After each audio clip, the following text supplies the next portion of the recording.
Welcome back, everybody, to another episode of the GameCast NewsCast. I'm Snowy, otherwise known as Count Fracula, back at last from the abyss, wherever Holidays. I've been. Yes, those things. 2 weeks off from any sort of commitments. It's very nice. And joining me today, now that I'm back, is Sully. Hello. I have not been on holidays, Aw, so I have no excuse for not putting up as many pocket editions. no, you're just lazy. Bar my co-host.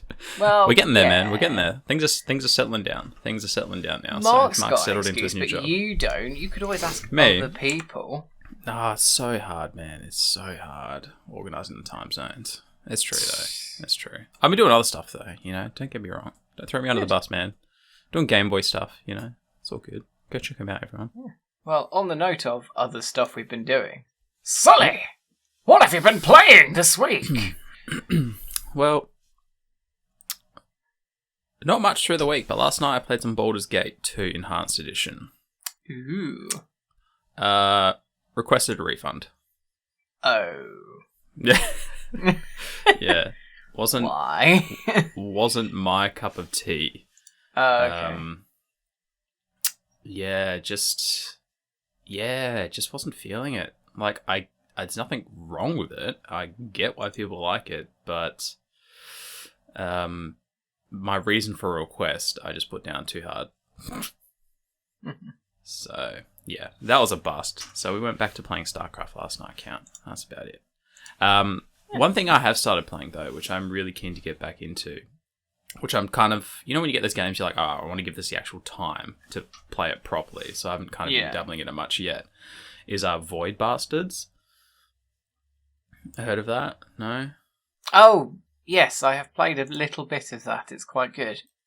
Yeah, I really like it. I really like the aesthetic. I like the concept of the game, like a roguelike, Yes. where you're kind of scavenging ships, and then it kind of goes into like a faster than light travel mode when you're venturing through the galaxy. And for those that are interested, if you have Game Pass, it's on That's how the I got PC it, because I version. wanted the game, and I was like, oh, Game Pass, it has it. Yeah, it's really good. I really like it. I think it's just half it's the aesthetic. Like, I think it's just so well. It's just drawn so well. It kind of reminds me of. Did you ever watch the Netflix series Final Space? Yes, I did. It got a lot of mixed reminds me reviews, of but I that. enjoyed it. I really liked it too. But the I see where you're aesthetic, coming it just from, definitely. it just straight up. I'm like, I'm playing Final Space. It looks like Final Space. Yeah. What I like about it particularly is the fact that the sort of all the voiceover narration stuff is done by the guy who voiced the Stanley Parable. I love that guy. I can't remember his name. Okay. Yeah. I'll try and remember his name. Because he is one of my favourite voice actors in William Pugh, I think. No, that's the writer. I'm getting things wrong. Help me. The Stanley Parable was voiced by, narrated by... I'm not stalling for time by talking slowly at all. Narrator... Kevin Brighting, or Kevin Brighting, that's his name. Never heard of him. But Okay. cool. Well, he's the guy that voiced the Stanley Parable, amongst other things. Very good. I dig it. Yeah, he's great. He's been in that. He was in... Oh, he was in... Do you know Meet the Cause? It's a series on YouTube based on Portal. And this guy uses Source Filmmaker to... So it's like a documentary or mockumentary of like the Cause. They're pretty great. He was one of the cores in that. He was also, like I say, the narrator in Void Bastards. He was also the narrator in Dungeons 2, which is like a cross between Dungeon Keeper and a MOBA style thing. Oh, not a MOBA, Okay. thing. Anyway, it's good. He's been in quite a few things. So, yeah, I recommend his voice for things. It shows. He's really good. He is very good. Really Apparently, good. he was in an episode of Doctor Who, and I didn't realise. So, I kind of feel bad for not noticing. He Anyway, obviously played a an animated character or something then? Or was He he actually was just in it? a bank computer and was uncredited. Yeah, uncredited. That's savage. Yeah. He was in an episode that was moderately okay, if I remember rightly. It was alright. Okay. Better than some. He was in Capaldi's early run, 12th Doctor, and he was... That series I didn't like very much. Yeah, speaking of Netflix, before we jump into this too deep, yes. Are you watching Stranger Things? No. Oh, not a fan? No? I just never got into it. Hillary watches it and she likes it, but Okay. I never particularly got into it. Okay, fair enough. I'm enjoying it. Good. I feel like the show's grabbing me less as we go though, but what? No. There is apparently a mid-credits scene in the last episode of this series, I found out, by the way. Oh, okay. Alright, keep my eyes peeled for that then. Yes. Watching, like TV-wise, I've been watching Taskmaster. That's pretty much it. I think I've mentioned this before. It's basically a comedian called Greg Davis and another comedian called Alex Horn, and they set ridiculous tasks for a panel of 5 comedians or TV personalities, and they're the sort of tasks that are so ridiculous that they just come round from being ridiculous to being really entertaining, and you get weirdly invested in them. That sounds good. Yes, find a way to watch it, because it's great. Okay. Anyway, let's talk about games again, because this is a gaming show. Yeah, I know, we always do this. Yeah. Well, I've had 2 weeks, or I've had a few weeks since the last newscast, but I've had a few weeks of games. First thing I'll bring up is Bloodstained Ritual of the Night. I've been playing a fair amount of that. It's so good. Have you finished it yet? No, God no. I've played apparently 9 hours and 41 minutes of it. Has Mark finished it yet? I think Mark's he has. He's finished it. fucking reviewed it. Yeah, he 100%ed it before reviewing it. I'm pretty sure he almost 100% of that thing in like a day. Yeah. He smashed that. Well, in my 9 hours of playtime, I have discovered literally half of the map. Wow. I've just got to 50% of the map discovered. Oh, you know that last 50% is going to be harder as well, because it's going to be like yeah, it's fucking nuts. I just defeated the Bloodthirsty Maiden. Damn. Yes, that was really difficult. That took me a good about 45 minutes to do. It was. Wow. I hurt my arm from gripping the controller so tight. That's how annoying it was. Oh. I got the last hit in. It started playing the whole "I'm dying" animation, and then I got killed by like the remnant of its last attack, and it didn't count as my win because I died. That's rough. That was rough. I think that, to be fair, I think I beat it on like the next attempt, so it sweetens it a little bit. That took a lot of pattern memorization. Yeah, I bet. I haven't played it yet, but I think it's definitely something that's up my alley. It's so good. It's one of the few sort of proper Kickstarter. Like, it's an overfunded Kickstarter that actually lives up to what it wanted to be. Yeah, that actually became a game. Yeah, it's so good. I would recommend it. It's a real game. So much. Yeah, it's on my list. It's just I haven't. It's one of those another game where I'm just like, okay, I need to take like a week off to play this because it's going to just consume me. Well, I've just unlocked a power where I can just create an explosion at a certain point in front of me, and it does quite a lot of damage, so it's quite satisfying. No worries. It also stuns enemies as well, which is even better. Have you been following the Nintendo Switch issues for that game? No, is it having issues? I was thinking of buying it on Switch, so I'm kind of glad that I didn't. Yeah, just as well you didn't, because apparently it's not good. It's not great. I think it chugs a little bit, and the visuals are watered down quite a bit. So I can imagine the visuals being watered down. But like, it's one of those titles where it looks nice, but I feel like the Switch should be able to handle it. Like, okay, not quite full resolution. There's a lot of details in those, particularly in the monster models. There's a lot of detail in that, so I can see why they would probably need to tone it down a touch, but. I think there's just issues though as well. Like I feel like it's just from what I've heard, it's just a bad port, man. Oh, that's a shame. So I mean, in fairness, when this was kickstarted originally, it was announced for the Wii U, because that's how long ago it was kickstarted. Yep. So, yeah, that's yeah, insane. It's nuts. Did it still come to the Wii U? No, funnily enough. That's unfortunate. You backed it for that. Yeah, I was very torn between Steam, GOG, and the Switch for getting it. I ended up getting it through GOG just because I prefer GOG. Yeah.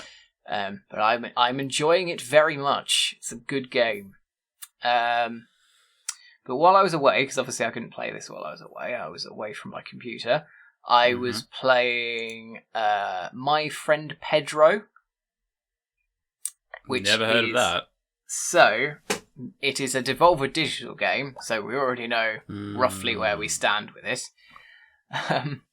It is about a let's say violent gentleman who, at the behest of a sentient banana that may or may not be an hallucination, goes on a very large killing spree. A sentient evil banana. Yes. Of course. He goes on a killing spree and ends up in the internet and tries to shut it down. Sort of. Maybe. Maybe not, because weird banana hallucination stuff. Wow. The last boss fight in particular is a mix of what the fuck and then becoming what the fuck. That's horrific. It's oh, I'm not going to spoil it, but it's great. The game itself is, so it's a shooter. It's a side-scrolling shooter, but you can make the game go slow motion at any time on the Switch. You click in the two sticks. You can make it go slow motion at any point, and when you're in slow motion, you do like weird sort of flippy jumps rather than just the sort of standard jump, and you have more fine control over your guns. You can also, if you're dual wielding guns, you can aim one at one thing, and then use the stick to aim at another thing and shoot two things at once. Mm-hmm. And it's basically about finding the most stylish and amazing way to get through the level. I found out that I really enjoy this game, but I am really terrible at this game. I've got consistently like C ranks. It reminds me of like Bulletstorm or something like that. It's good. It doesn't take itself seriously at all, but in a good way. It's a good little game. I would recommend it. It's about 4 or 5 hours long. So if that's sort of worth it to you, then I definitely recommend playing. Typical that. Devolver Digital style. Yes, definitely. What else have I been playing? I don't think I've been playing anything. Oh, I've been playing Pokemon Black. I've started a new save file on that, but there's about, a billion other stories of me starting a new Pokemon save file, so let's not bother. Every second week. I think I'm going to start Pokemon Crystal this week. Nice. Because I've replaced the battery, so... I'm torn, though. I don't know if I'm going to wait for my backlit colour or if I'm going to start now. I don't know.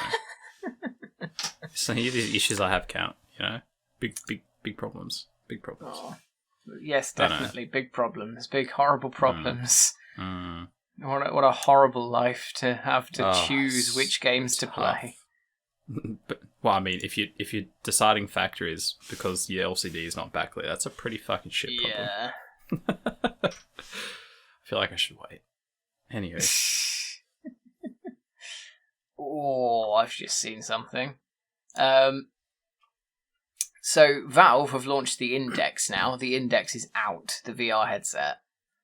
Oh yeah, cool. And they've launched, so the way that when the Vive came out, they launched a demo of stuff. This time they've launched a demo of stuff that you can still play with the Vive, but it's better with the Index because the Index has new cool controllers. And it's called the Aperture Hand Lab. And because you have like really fine control over your hands with the new Index controllers, that'll be an interesting little thing to play around with. I feel like that is going to be, I feel like that's going to open the door for a lot of stuff. Can you imagine, give me a surgeon simulator or something like that. I feel like that'd be a lot of fun. Oh, that'd be so good. But then I think half the appeal of Surgeon Simulator is the fact that it's a bit janky anyway. Yeah, that's true. But, I do want an Index. I can't afford it, but I really want it. How much is it? It's about, for everything, I think it's about 1,000, but I'll have a look for you. Hot damn. I could buy 3 to 4 Nintendo Lites for that.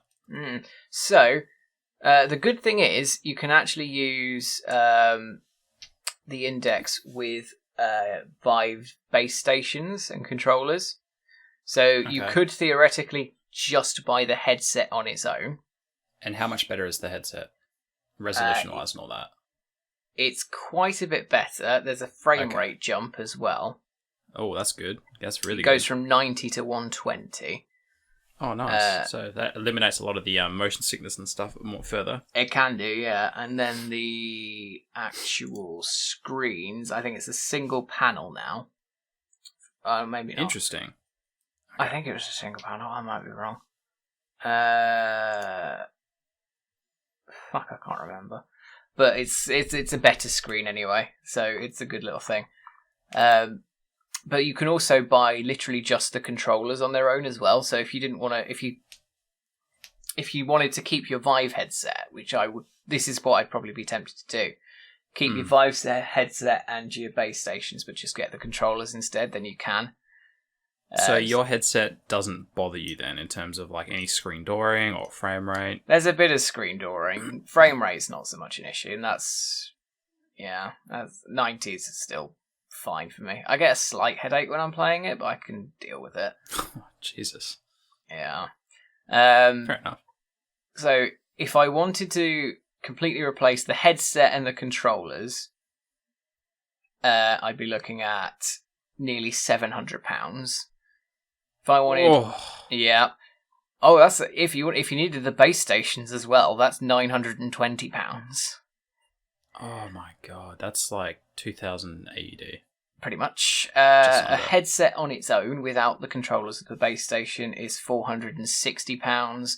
A set of controllers on their own is £260, and a single base station on its own is £139. Oh Lord, are these things that expensive to manufacture? Do you think? Or are we being taken for a little bit of a ride? Just a little bit. I think it might be a little bit, but the thing is, at the same time, I wouldn't say yes or no either way. I mean, it's custom hardware, right? It's not. It's just not like sitting on shelves that you can just pre-assemble. So, like, obviously, Valve have gone out to R&D all of this and manufacture it all. I'm sure it's not easy, but it's fucking expensive, man, for what it is, for a plastic and a little screen inside a helmet and some. Yeah, but then the Vive's not exactly cheap either. The Vive Pro, you're looking about the same price. It's about the same price point as a Vive Pro, brand new. Yeah, right. So yeah, I mean, I it's probably a case of like we see Nintendo, Microsoft, Sony, blah blah blah. All these other console manufacturers are always looking to get it as cheap as possible so they can get it in homes, right? But I feel like Valve's probably just like, you know what, we want to make some money on this. Maybe, but then I'm also looking at, I remember one apparently very big change that's a big increase in quality is sound. Okay. Oh, it comes with headphones this time? It does. So the standard Vive just has like a strap and you have to have headphones that you use separately. Mm-hmm. The Vive I have came with the audio thing, like the audio strap. Which you plug into and replace the head strap with it, and it's got headphones on it. It's good. It's a good little bit of kit. But the Index comes with these things anyway. But they're, instead of being headphones, they're actually like little speakers that rest near your ears, and they're apparently a very, very good quality. Apparently, dramatically increases the sound quality. Are those headphones any existing brand that we know of, or is it just from scratch R&D? I think they're from scratch R&D. I think pretty much all of this is from scratch R&D, to be honest. Okay, I mean that's good. If it's really, really good quality, which seemingly it always has been. Yeah. I think it has to be if they're asking that kind of money. Like, this shit has to those headphones have to like knock your socks off. Oh yeah, it's the same with everything with this though. It is a premium product, and but I can see why it's a premium product. I mean, I guess if we're going to look at it in terms of like being a second screen that also enables you to play a new breed of games, it's not the end of the world price wise. I mean, look at 4K TVs, man. Like they're up there at the same price, man. They're the same price. Like 4K TV, and if you want to buy a good pair of like theater headphones or something like that as well, like it's the same price. So, I mean, at the end of the day, I guess for another screen, it's not the end of the world, I guess. No. Well, let's move on from all of that, because we don't need to be talking about that stuff. We need to actually get on to the news. Yes, it's been 20 minutes, so let's crack on with the actual show and talk about some news. Bonus segment. Yes. Netflix. We're going to start with Netflix, and this is gaming related. Don't you worry. There's sort of tangentially gaming anyway. Netflix have announced that they are going to be making an animated TV series based upon the game Cuphead. Yay! And yes, yay! I really hope it. Looking at, we only have a poster so far. Unfortunately, we don't have any trailer or anything. This is basically just the announcement that this exists. But what we have been shown is pretty much that it's going to be the correct art style. They're not going to be scrimping on that, hopefully. I fucking hope not, because what makes that game special. Yeah, I mean, aside from the whole, crushing difficulty, it really was the animation and the tone and everything that it went for in that regard that was what made it stand out. You know what's funny about this? Is that Cuphead makes no secrets about it whatsoever. It's clearly a game based aesthetically on really old cartoons. That's where they drew all of their inspiration from. Really early Disney, that kind of stuff. Yeah. And they nailed it. They pulled it off. And now they're like, okay, Netflix is like, okay, we want to make a cartoon based on the Cuphead video game, which is based on cartoons. Yeah. I'm not going to lie. Full circle, man. It's great. I love it. I don't know if they're not going to do it hand drawn. They can't do it hand drawn because they'll be there for years. Nah. I suspect it's going to be done with CG, but it's going to look good if they stick to the original art style. Well, I mean, couldn't they take a Cuphead-like approach? Like, they drew it all, and then obviously they made animations or animated it from the drawings. Could they not do that? Probably not, because this is too much to animate. Yeah, I mean, like I said, if they wanted to just draw a TV show, then they could do that, because theoretically that's possible. They still do with The Simpsons, if I remember rightly. But in this instance, it's not the same as doing it with the game, because with the game, like, it's a 2D game. You only have to do so many different frames of drawing. So like with the characters walking or running, there's only so many frames where you have to be doing different animations for that. Whereas on a TV show, there's a whole environment that they can be walking on. There'll be different angles that you see them from. So it's not going to be the same sort of process in that regard. Yeah. Be even more labour intensive. Yeah. That's a shame. So I think what they'll end up doing is probably CG animation, but obviously just in that style, and do it to the correct sort of tone and everything. And I think it's going to be good.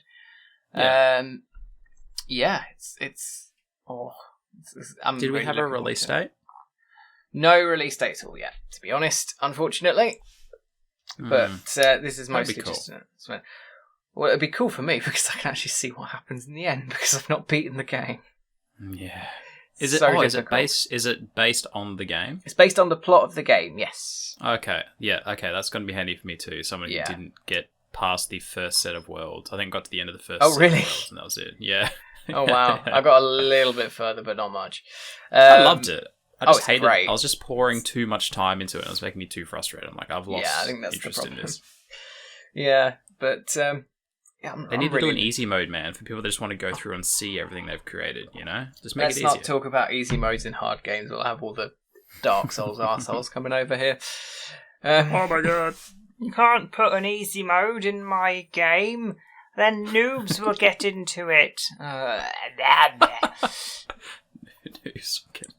noobs are a problem. Yeah, well, apparently they are. That's amazing. Still, I am very much looking forward to that, but this... Basically, I want to use this as a jumping off point to ask you if there's any other sort of video game properties that you'd like to maybe see them make a series of on Netflix. Because we've had this and we've had Castlevania. I was going to say, yeah, Castlevania. I'm digging. If I remember rightly, the first series of Castlevania was talked about on the first episode of the newscast. Really? And that's a fucking callback. Wow. I know we talked about the first series of Castlevania on Netflix. It was rumoured in the newscast. No, Damn. I think it's when it came out. I'm going to have a look. Really? On the playlist. No. Castlevania hasn't been around that long, has it? It fucking has. Wow. Sorry, not Castlevania, the newscast. Like, holy shit. Yeah, the newscast has been around that long as well. Just both. Oh my god, that's so weird. But anyway, back to your question. There's nothing that... I haven't thought about this. There's nothing that really jumps immediately to mind. Obviously being a Halo pony, they've been talking about a series for that property for a long time, and I'm a big sci-fi guy. Like, I love Star Trek, I love Stargate, I love all that kind of sci-fi popcorn stuff, so I'd love to see the Halo universe brought to live action. I feel like that would be a lot of fun for me. Obviously, that's not a cartoon, though. I'm assuming that would be an actual TV show, which they're apparently working on. They've apparently been working on it for the last 10 years, though, so on and off, so I don't know what's going on with it. But yeah, what about you? Now. Pokemon! Oh. No, that would be stupid, because there's already a thing. Okay, so if we did mention Castlevania in a newscast, it wasn't actually put as a topic, weirdly, because I could have sworn that it fucking was, but apparently not. Maybe it's in the sort of, maybe like a what we've been watching, or just a weird discussion. Maybe just mentioned it. We probably watched the pilot episode. Maybe.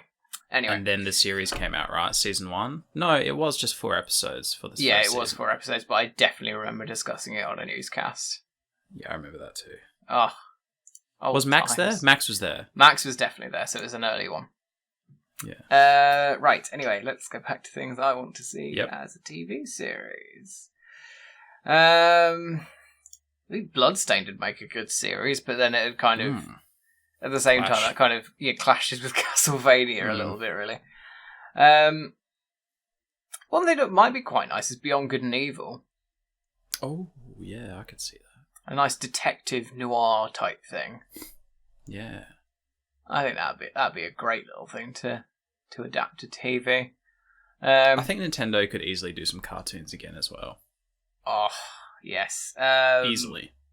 Well, they did, because there was a game on the 3DS called Yokai Watch, and they did it. There was an anime based on that as well, that I didn't watch.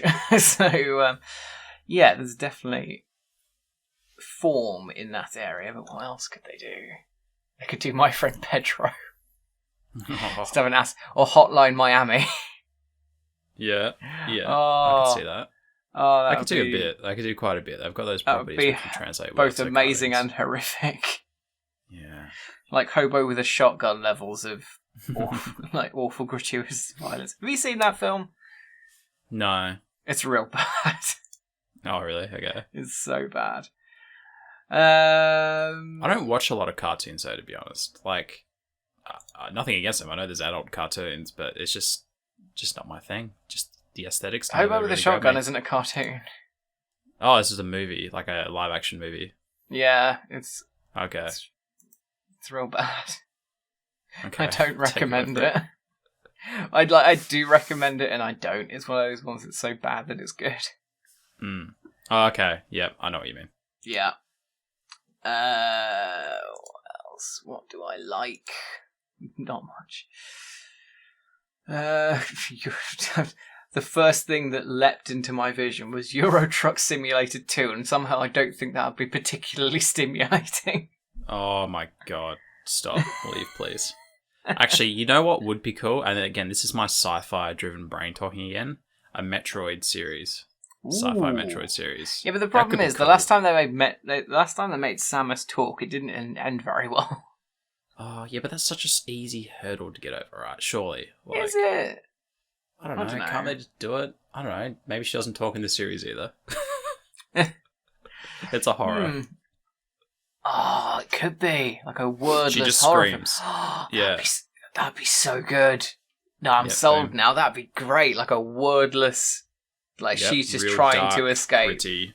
Yep. Oh, it'd be like the Netflix Daredevil, the one-cut fight scenes. Just a whole series of that. Yep. I'd be on board with that.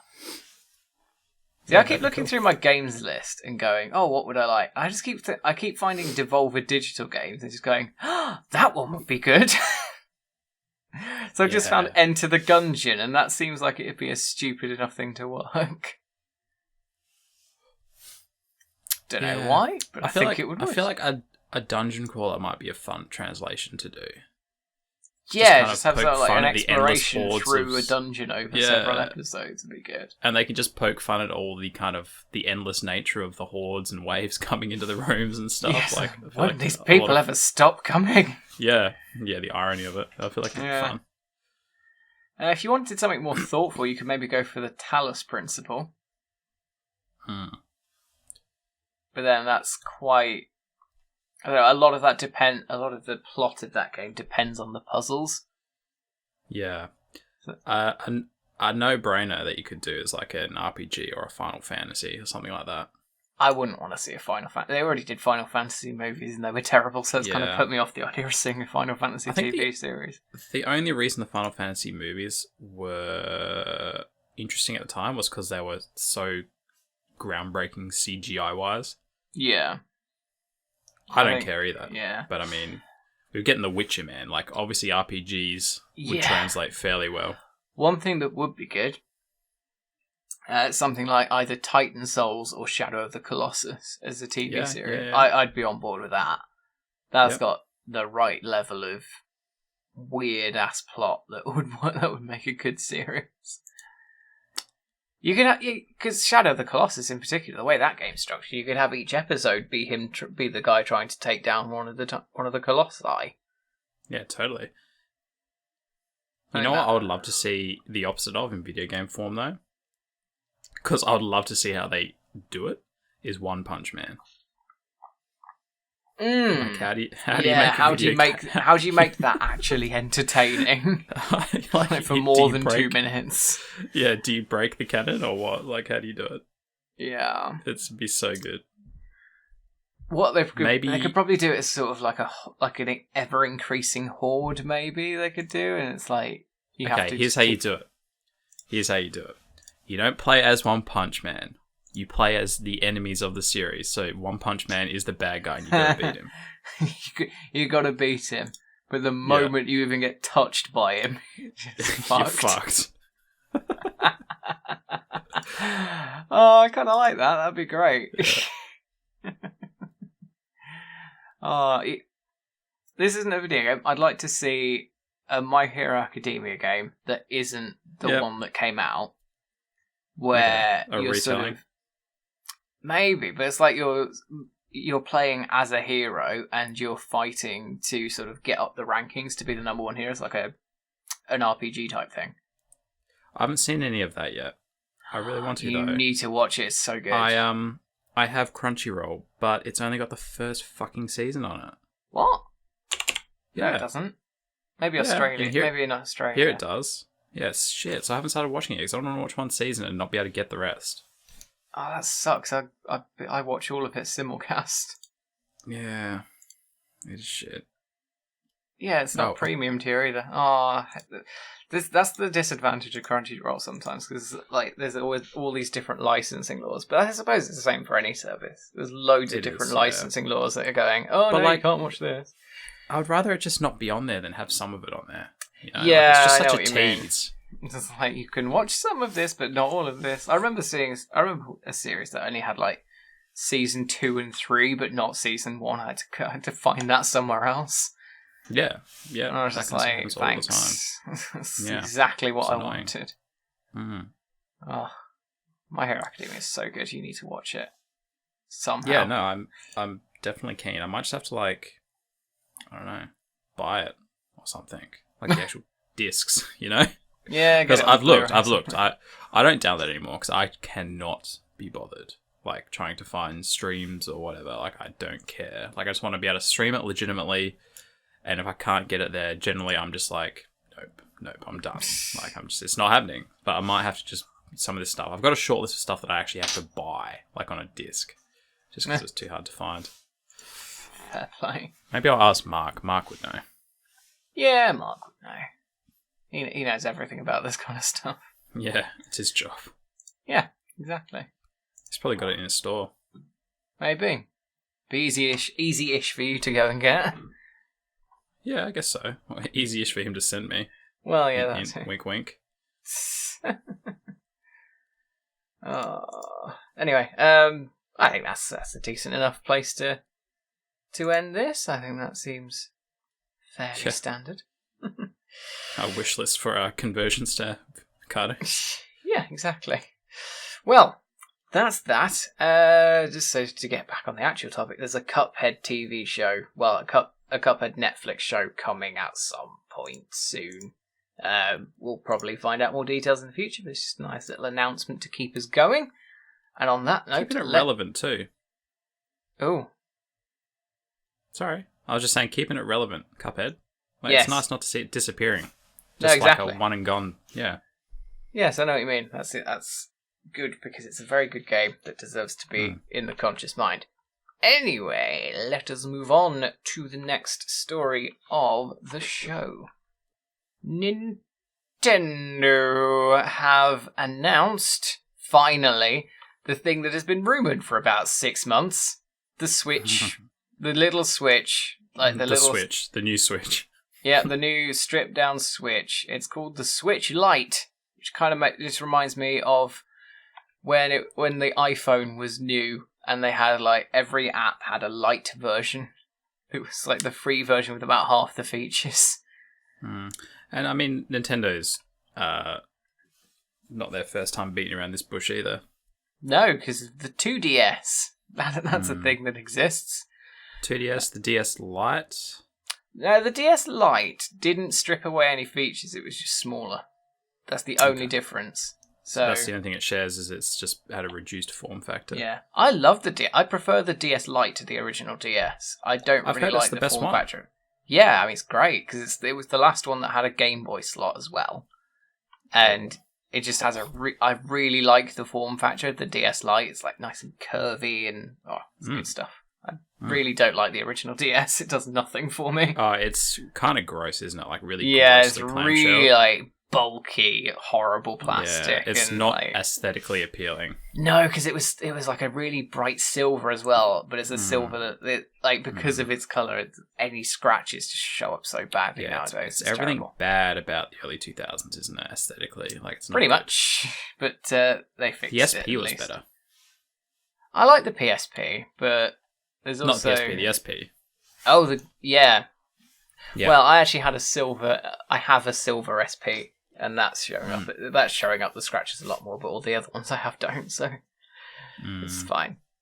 But the Switch, the Lite Switch, the Switch Lite, they finally actually announced it after months of this being rumoured. I think it's been at least, it's probably been nearly a year that this has been rumoured now. I think since the beginning, man, we've been talking about madness. Switch revisions. Are there going to be it's going to be a revised edition, and this is indeed revised. It is a lot cheaper. A lot cheaper. It is $100 cheaper than the standard Switch. Keep that in mind. Keep that in mind when I go through the things that it has. I think had 140 cheaper here. I think that's the ballpark. Oh, in Australian dollars, yeah, and it is holy fuck. So it goes from $450 down to $299. Nice. That's real nice. And in pounds, it goes down from 239 to 159, that's real cheap. That's for what you're getting. That's real cheap. Anyway, so what has the Switch sacrificed to get to this price point? Well, you can no longer have this console in a dock. It does not have a docked mode. It is strictly a handheld console. And when I say strictly a handheld, they've even got rid of the kickstand, so you have to handhold it. Which for me, specifically, is fine, because that is the only way I ever play the Switch, pretty much. I almost never play it docked. It's like almost exclusively handheld. So that's a thing that I could personally deal with if I needed another Switch at any point. Yeah, I mean, look, you'll fire off everything they've stripped out in a minute, like in 2 seconds. But everything that has been removed, like the kickstand, the fact you can't take off the Joy-Cons, etc., etc., etc., it's a no-brainer if you're targeting this stuff at a handheld audience, people that only play handheld. You're targeting it specifically handheld audience. You're targeting it at people who are probably just wanting to get into gaming, and this is a really cheap way to do it. Mm-hmm. Like you compare it to what a PS4. A PS4 is still, nearly 300 quid. A Switch is like a standard Switch is still 240. An Xbox One is, about the same. This is a really cheap way to get into gaming, and it's a way to get into gaming that actually is current, as it were, because you can buy like a DS or whatever, but you're not getting many new games for that. Well, that's the thing, current. So this is no longer like a underpowered home console hybrid. This is now a powerful handheld. Pretty much. That's what I view the Switch as anyway, but yeah, it's great. So with the whole, so you can't take off the Joy-Cons, it's just a fixed, like, solid unit. Can't plug it into the TV at all, there's no kickstand. They've also, weirdly, one revision that I do moderately like is they've replaced the buttons, like the D-pad buttons, with a standard D-pad. Yeah, that was weird, wasn't it? Yeah, I mean, I don't hate the actual buttons, but I think I'd have preferred a standard D-pad. So we'll see how the D-pad goes on this, because if it's anything like, for instance, the D-pad on an Xbox 360 controller, I'm going to chuck it in the bin immediately, because that's the worst D-pad in existence. Nintendo have always had good D-pads, man. Well, yeah, because they basically standardized the D-pad. Yeah, they've got this right, like it's their bread and butter. Exactly. What else did they sacrifice? It's also slightly smaller. It is 10 millimeters less, so 10 millimeters shorter, 31 millimeters narrower, and has a slightly smaller touch screen, which is 5.5 inches compared to 6.2, and it is also fucking hell, a whole 100 and a bit grams lighter. That's like it's shed off nearly a third of its weight. Yeah. What that adds to the handheld appeal. Oh yeah, definitely, absolutely. Battery life for that smaller screen as well. So yes, so battery life has been raised from between 2.5 to 6.5 hours, which is the original. And then the new one has marginally better at 3 to 7 hours, apparently. Yeah, I'm not complaining about that. While I didn't want a smaller screen, my one thing I've wanted from a Switch revision is a higher resolution screen, right? I'm okay that we didn't get it this time. I'm okay for saving that for probably the inevitable proper Switch iteration Pro. Like, like putting a better screen on this flies in the face of creating a Lite that's targeted at the handheld audience. What they could do, but what I do like with the revision is call it the new Switch. That's Nintendo's pattern, isn't it? Yeah, no, they're gonna do that. There'll be the Switch Lite, and then there'll be the new Switch. That'll be and then the new Switch Lite. Yeah. What I do like about this handheld screen, though, the reduced size, is that what resolution is present is going to give a better pixel density, I would imagine, if it's still a 720p panel. That is very true. I'm okay with that. I'm okay with this. From what they've said, it's still a 720p panel. There's no word. Because they've given you basically everything that they've changed. So I think if there were a screen resolution change, they'd definitely tell you. If there is, I'll be upset. I'll actually be a little bit disappointed. I want to maintain that 720p panel. I don't want to be going the other way. No, I don't want to be going below HD. I think that's... Yeah. Still, I think, overall, I do like the colours it comes in. I like the turquoise in particular. Yeah, I think that's the one I'd go with too. Well, the one I'd actually go with is the special Pokemon edition that they're bringing out. Are you surprised there's no red? Like, just a red? Little bit. I don't know. Maybe they want to go with different colours, but yeah. You know what I would have liked to have seen? Oh no, we're just kind of just throwing shit out now. Because they've got turquoise, they've got yellow. What was the other colour? That grey. They got grey. Boring. Yeah. So they got turquoise and a funky yellow. Like they're kind of offbeat colours. I would have loved to have seen a pastel range. Yeah, I mean, because the turquoise is very pastel-y anyway, and the yellow's not far off, so maybe they could have pastel had like pink, blue, yeah, that's what I was just thinking, red. Yeah. That would be quite fresh, I think. Something different. Yeah, because it's a bit like... When they did the last revisions of the new 2DS, and they had... I ended up with... It was black with like a sort of... like a coloured edging around the edges. Yeah. Or it was white with an orange edging, and it looked really sort of like nice and fresh, and then like compared to the rest of the range, it just sort of stood out nicely. And I think it'll do the same with this. But the Pokemon edition is a very, very light grey indeed, with the left-hand side buttons being blue and the right-hand side buttons being pink to match the colours of the two games. I like it, and it's got the two legendaries on the back as well. I dig that. I do dig that. I also really don't need it, so it's probably not going to get bought. Count, do you want to see me do something foolish? Always. I'll buy this, and I'll get an aftermarket pastel case for it. Oh. I said it was foolish. It's got to look sick. Yeah, but why do you need to buy it? I haven't got my Switch anymore. It's gone. That thing's long gone, man. Oh yeah, you got rid of it. Why did you get rid of it? I got rid of it, dude. Oh, there's just nothing. I played everything I wanted to play. And I just felt like it was collecting dust. I mean, here I am again, though. Like, here I am again where another year has elapsed and there's a couple of titles I want to play. What I want it for, though, what I fucking want it for is obviously Pokemon, right? Obviously. But Link's Awakening, the remake. Oh my god. Oh, that does look good. Do you know what you really want it for, though? You know what you really want it for? Animal Crossing. Tell me. No, but okay. Yes. No. I've not never played no. any. Yeah, no? you need to play Animal Crossing. Crossing is Will you great. accept a conservative yes? No, because I'm not a conservative supporter. Okay, just yes. Fine. That's better. You will buy Animal Crossing and you will enjoy it because it looks amazing. Aye. Yeah.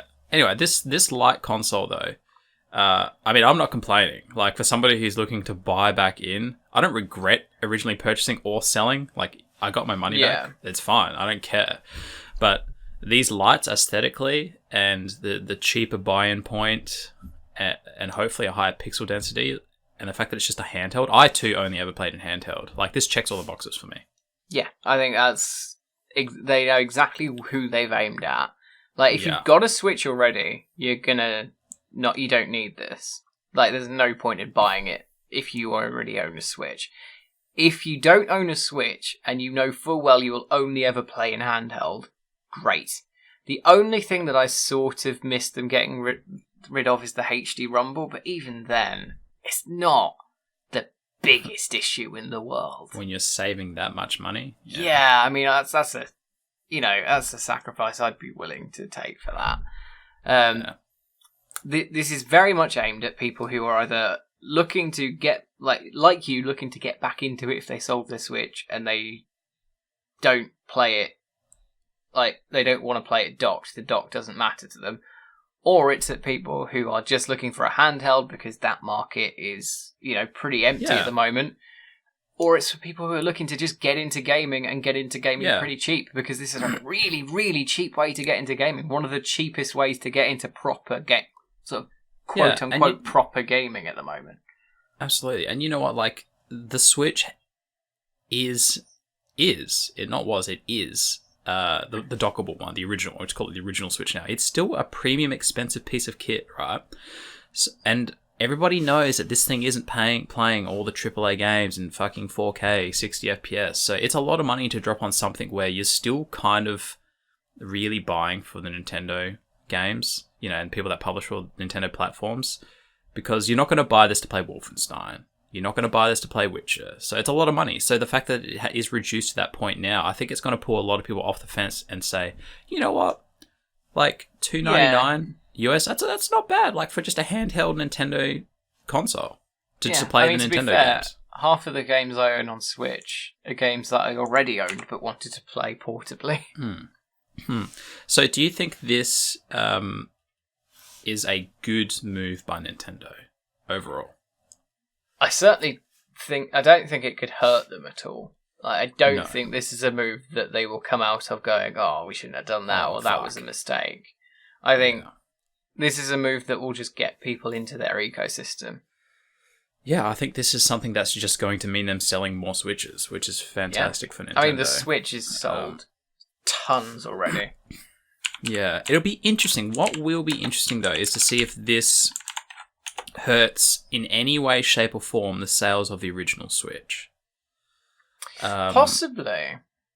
I think it was really important. I think this is something they've done that's really important here to differentiate the two, is the fact that they've not given you an option to hook this up to a TV whatsoever. Because I think if they'd given you the option to hook this up to a TV, we would have seen the original Switch really take a hit. Yeah, whereas... Yeah, I mean, to be fair, the Switch now, if you want to know the sales units, has sold 34.7 million units. Yeah. That's a pretty decent number in, 2 years? Less than 2 years, even? It has slowed down a little bit, though. Well, of course it's slowed down a bit, you know? I mean, even, like, the PS4 and the Xbox Ones have slowed down a bit now. Well, I mean, the Xbox One just shit the bed. Yeah. PS4 I feel like went hard for like a few years there. Like, it just crushed it. Yeah, the PS4 slowed down now because it's coming to the end of its life cycle. Definitely. Only so many people want to buy a PlayStation. Yeah. Yeah, I like this from Nintendo though. I think this is a no-brainer for them releasing a Lite, just lowering that barrier of entry, kind of just catering to the handheld market. I think it's a no-brainer to offer a cheaper model. What do you think, though, of... I mean, I've had a very small snapshot, because this hit last night when I was going to bed. I read some stuff on our server. I've seen a couple of opinions online. But there seems to be a little bit of backlash. Where would you place that backlash? Is it warranted? Is it fair? Is it just a bit knee-jerky because people wanted a Switch Pro or a Switch New? Yeah. I don't really know. I can't really see... the only thing I can think of is maybe if the things that have been gotten rid of to this hypothetical person are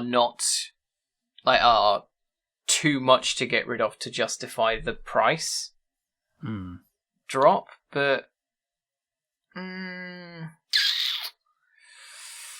Because I know Alex doesn't like it. He doesn't like the fact there's no HD rumble.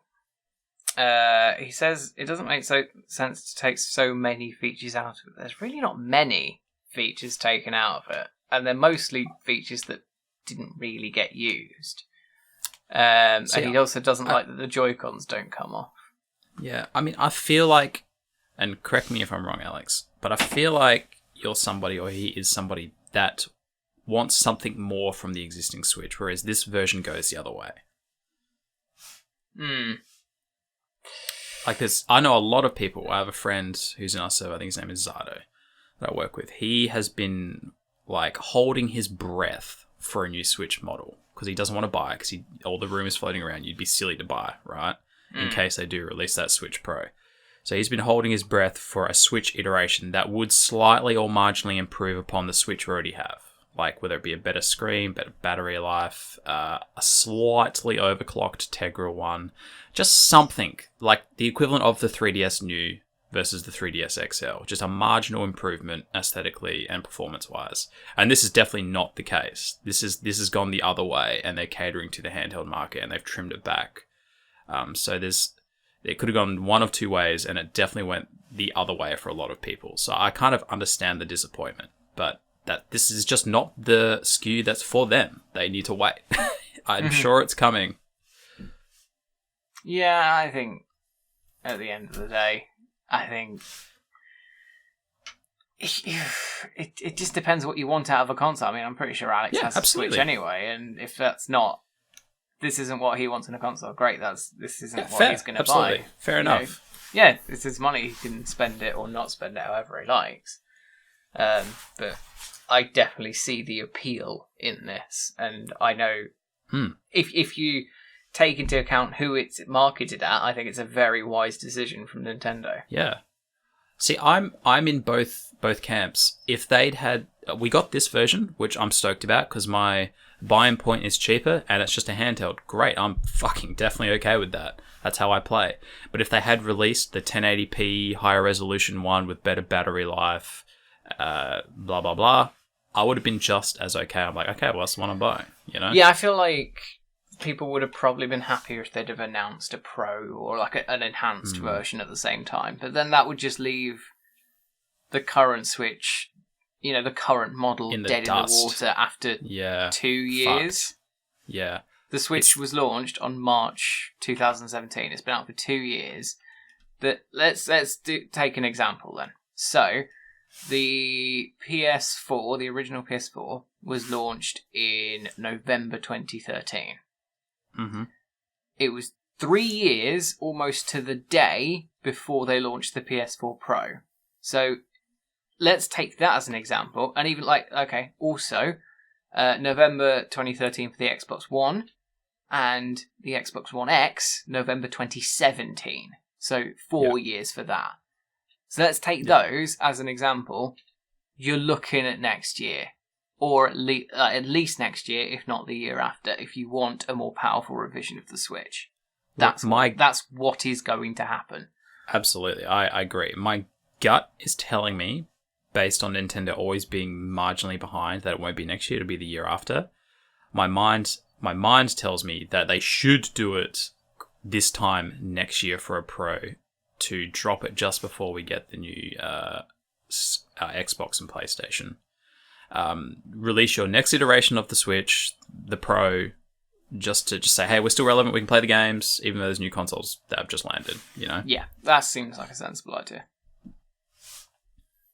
So, and then it becomes 3 years and change as well for their Pro, which is, I think, acceptable. That works. It works. That's perfectly acceptable, I think. So, let's wrap it up then. If you don't have a Switch, and you don't care about having it docked, the Switch Lite is a very good and very cheap option for you. If you do have a Switch, you don't need a Switch Lite, and maybe wait until next year if you want any sort of Switch that's more powerful than the current one. And on that note, let us move on to the final story of the show, because we have been rambling, and it's not going to get any better. Mm-hmm. Sorry. Pokemon Sword and Bloody Shield. Cal, I'm just going to let you go on this one. I'm going to let you go. I'm going to be a live listener. Right.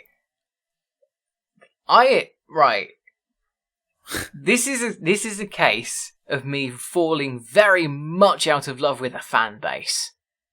Ooh. Oh. It is painful watching this fan base just being entitled. They're so fucking asinine about this stuff. It's ridiculous. So, well, let's sort of wrap up the bits that have been getting people angry about Pokemon Sword and Shield. One thing, the main thing that people have been angry about Pokemon Sword and Shield is the fact that there will be no national Pokedex in the game. The reason being, there are now going to be over 1,000 Pokemon in total. And if you think that animating 1,000 Pokemon is very feasible in terms of A, disk space or cartridge space, and B, time management, you are very much mistaken. There's been a lot of back and forth debate about how much effort this actually would be to animate all of these Pokemon. And a lot of people have been saying, Game Freak has loads of animators, they could do it so quickly. And then someone worked out that even with a bunch of animators doing sort of one Pokemon a day, that's still 1,000 days. 1,000 days, which is 4 years. And then a lot of people have gone off on the idea that they've not actually been having to make new sprites and animations. Instead, what they've been doing is just taking the sprites from previous games, of the ones that are going to be coming to the new games. Bear in mind, these are sprites that are in standard definition. And with these sprites, they have just been putting a lighting filter over the top. That's probably not true. I'm going to be honest. Get the fuck out if that's true. Get the fuck out right now. Nah, it's not true. Get the fuck out. Sure, they've put a different lighting engine under it to make it look a bit more dynamic, but the sprite, or the 3D models in the 3DS games, were not anywhere near the correct resolution for what they're putting on the Switch. Maybe they took them as a canvas and reworked all of it from there, but there's no way they're using lower res assets like that. No way. Not fuck off. a chance in hell. They could probably use like the wireframes for the animations. Yeah. Maybe. Yeah, absolutely. Even then, though, you're still looking at 1,000 days. And there has not been 1,000 days. Smash Brothers brought all the fighters back. How many fighters are in Smash Bros? I don't know, man. It's like 80. 80? Yeah. Something like that. That's 100. 80 or 90 or 100 or whatever. That, if you're going along the same metric of, you can get it done in a day with the amount of people they have on the animation team, that's 90 days. That's 3 months. Do you know how many people they have on the animation team? Like, do you know how many people they have on the animation team? Probably quite a few anyway. B, do you actually know how much animation work goes into making these? Because I don't, but I'm going to guess it's quite a lot. Look, I know the somebody who worked with Game Freak, one of the execs or whatever, came out and made some statements. I can't remember what he said, but it would have been very simple to say. He could have just said, "Look, this is how much time it takes to make one fucking Pokemon." Yes, he could have. He should. This is what he should have said. But he didn't, because he's trying to be diplomatic, and it's not working in his favour necessarily. Yeah. But he's very much the guy who's been receiving most of the ire regarding this. Yeah. Because he's he's the main head of he's the producer of these games, so he's like at the top of the chain, and he's been receiving pretty much all the flack for this, and they're saying it's his fault, and he doesn't care about Pokemon. And he just hates the franchise. It's got to that level of petty. I have had to unlike several Pokemon-related pages on social media because it's just pathetic, man. Can you lay it out for me though? So does this mean for the novice that not all the Pokemon are in this game? Correct. Okay, because I wasn't sure if it was like a Pokedex thing, or if it's just So literally the not all in the game. Pokedex thing was true in the previous set of games. There was no Pokedex entries for a lot of Pokemon, but there were. CBF? You could still have them in the game. This time, you will only be able to have the Pokemon that they have designated in their regional Pokedex in the game. Oh, I love it. So this is the first game where you won't be catching them all. Correct, and this has really got people salty. Look, I'm going to come down from my annoyance and say, I get it. I get why you're annoyed. I'm not overly happy about it either. But I understand. I understand why they had to do it. And people keep saying, why don't they just add them in a patch later down the line? They might do. They might well do and just haven't announced it yet. I'm sure they will. They might well do. Or they might go, oh, well, we can have a few more in the next game in the next set of games, because they'll probably still be on the Switch, and we've got some architecture to work off for a lot of these other Pokemon. So... Are there new Pokemon exclusive to this game? Like, for the first time we're seeing new Pokemon? Yes, we are seeing new Pokemon, as we do in every generation. And people are saying... Is that like another 100? Is that how they roll? You usually get like 100 or something like that? Yeah, usually about that number, 100, 150. So that's, like, that's cool. Like, were you really going to catch 1,000 Pokemon anyway? Again. Like, what percentage of people is that? You know what I mean? I'm sure most of us who buy this game will want to get their favourites, and they'll want to go for the new 100. Yeah. But a lot of people have been doing a lot of false... Yes, entitled whinging people have been doing a lot of false equivalents, going, this is what they've been working on instead of giving us the national dex. Fucking bullshit. So there's a new thing, there's a new mechanic in the game. It's called Dynamaxing. And your Pokemon can basically become massive for 3 turns and will do extra damage. Oh, epic. Yeah. And you can use this once per battle, once like with one Pokemon, and it's like a limited thing. People have then been going, oh, well, if they're using up the disk space on that instead of giving us Pokemon. It's like, no. My God. How much Are you extra? serious? How much extra disk space do you actually think it takes to just make one model larger? I can tell you, and it's not even pretty much that larger. none. Yeah, it's going to be more of a it's not going to be thing. Yeah, well, it is genuinely going to look larger on the field. Like, it's not necessarily a perspective. Yeah, but that thing. Asset's not going to the asset is exponentially not... increase in size with the image on screen. Yeah, the asset won't have any further definition. His footprint won't be astronomically larger on the disc or the cartridge. No, if anything, it won't be. It'll be kilobytes bigger. If that. I think you've done the right thing to just unfollow these people. I think it'd be very unwise to engage with these people, which I think a lot of the fan base are probably a little bit... Yeah, I just see all this like, moaning. I'm like, childish. the game's not even out yet. Like, why are you complaining about this stuff? For a game that's not out. For a game that, let's be honest... this isn't like an EA game where it's going to be full of loot boxes or whatever. There's so many other things you could complain about with the game industry, but this is what you're picking your battle as? Yeah.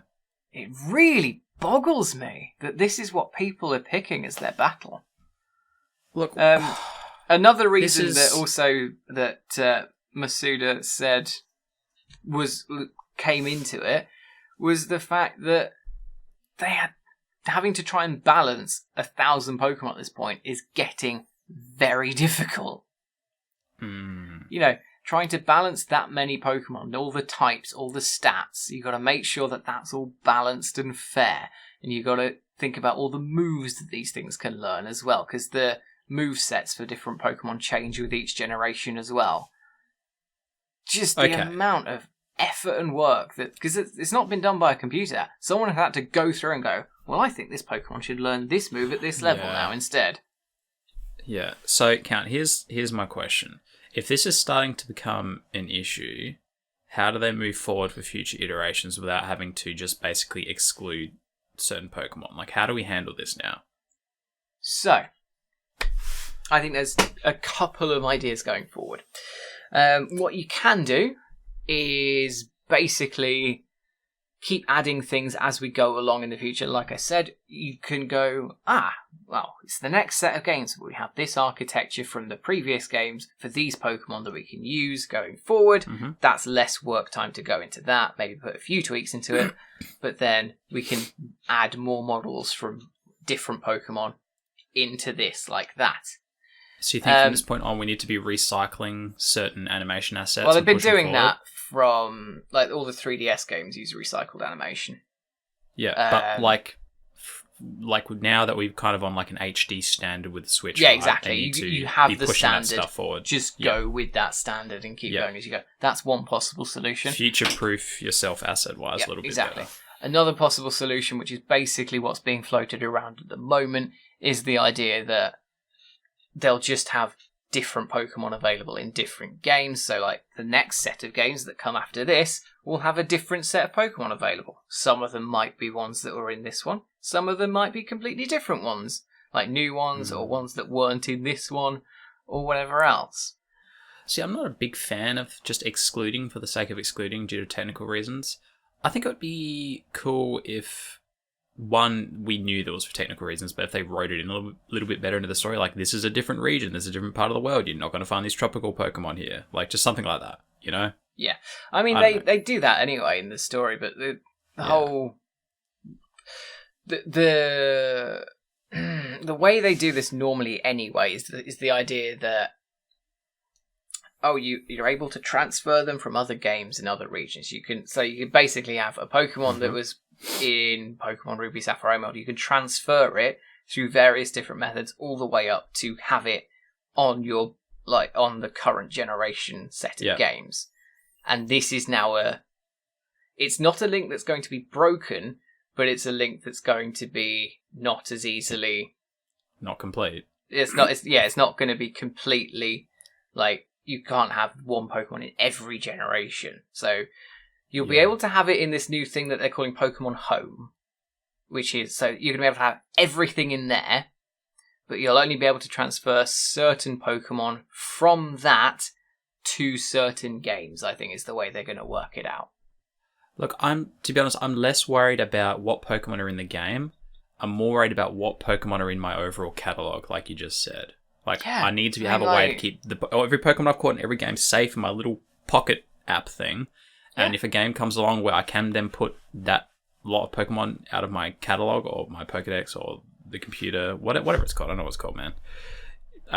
Put it into the next game. You know what I mean? It's less important to be in that game. I'm happy with that. I think that is a perfectly valid solution going forward, personally. I don't think that's much of an issue.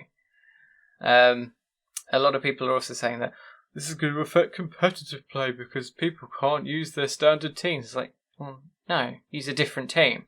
You know, use a team that they're making that you can make from in this game. Or and this game isn't for competitive play; it's for people that want to play Pokemon. What, you reckon? There is a huge competitive scene in Pokemon.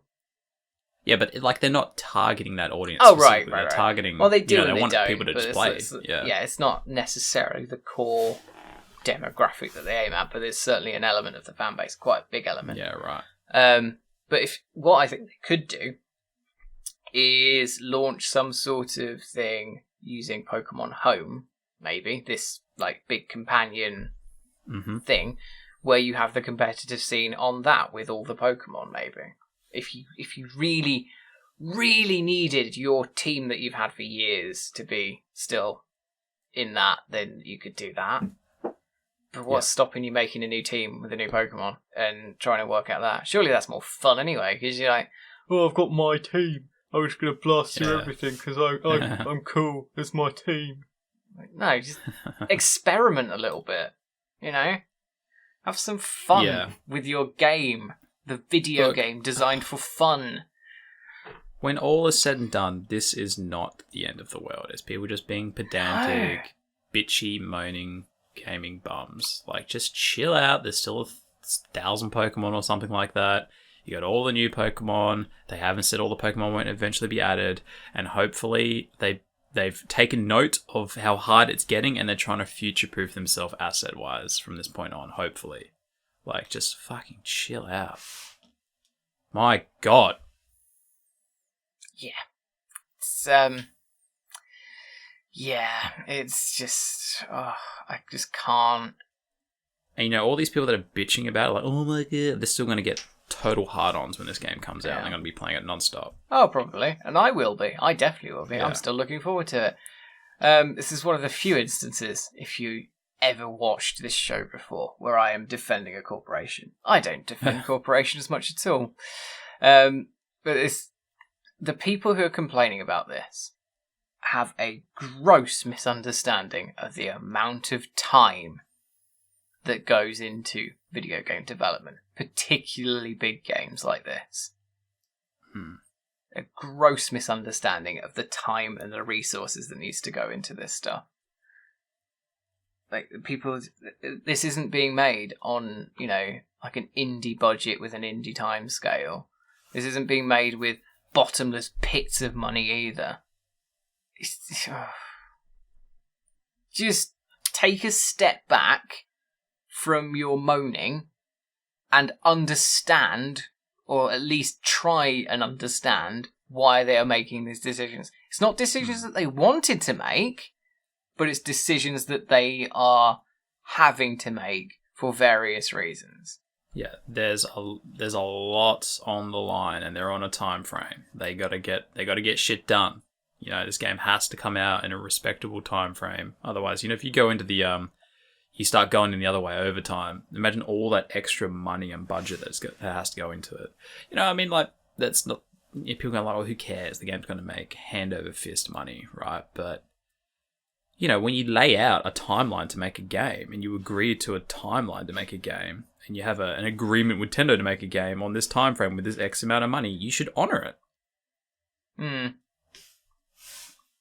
Yeah, I mean, I don't mind delaying games necessarily if it's for quality reasons. Like Animal Crossing got delayed to March next year because of, you know, they wanted it to be a quality game and they didn't want to have crunch on their employees. But I get that. I think in some respects, particularly, you know, the Pokemon is a very, very big release for Nintendo, and maybe it's probably a tactical decision to have to put it out when they've announced to put it out, because such a big IP, if they delay it, will probably have a very big impact on their business in terms of how much money they bring in, or how much money they possibly lose, either through investors or through, you know, the extra man hours, or through loss of sales because they come out in November around Christmas time.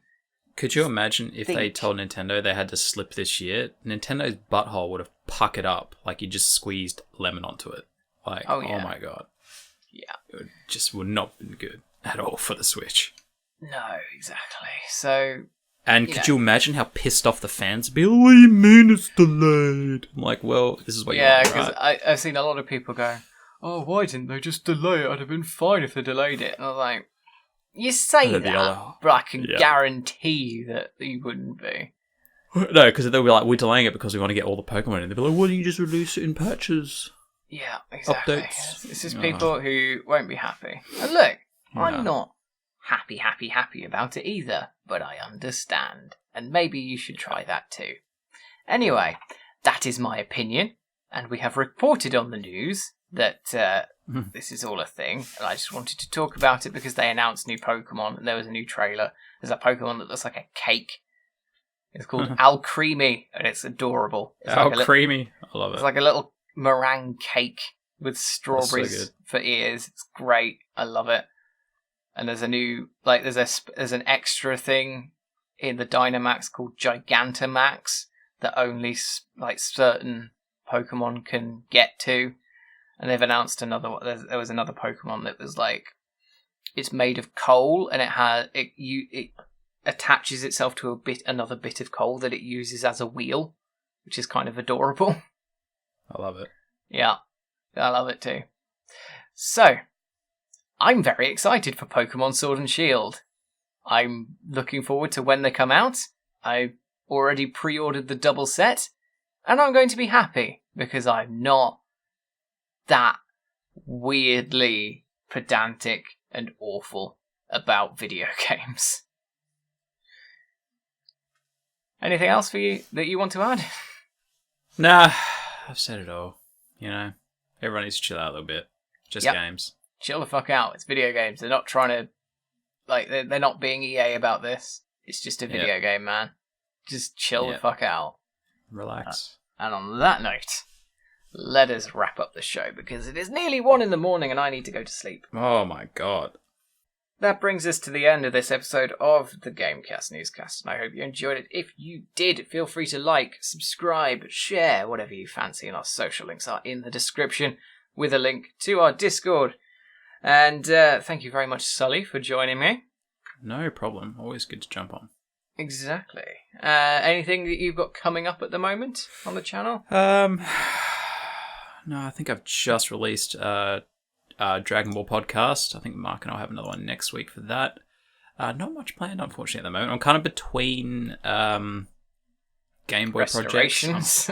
Yes, I've moved to a new record space to hopefully achieve a better face cam setup for that. So hopefully that'll be a big improvement. I think the next one, if I were to tease something, my next kind of early thoughts on that project will be a restoration from something that's not working on a Game Boy Advance, but I'm also going to do a new theme, a paint theme. So, yes, kind of in alignment with Alex's colours that he's been sporting on our server with his arts and crafts. So that kind of thing. So I don't want to spoil too much.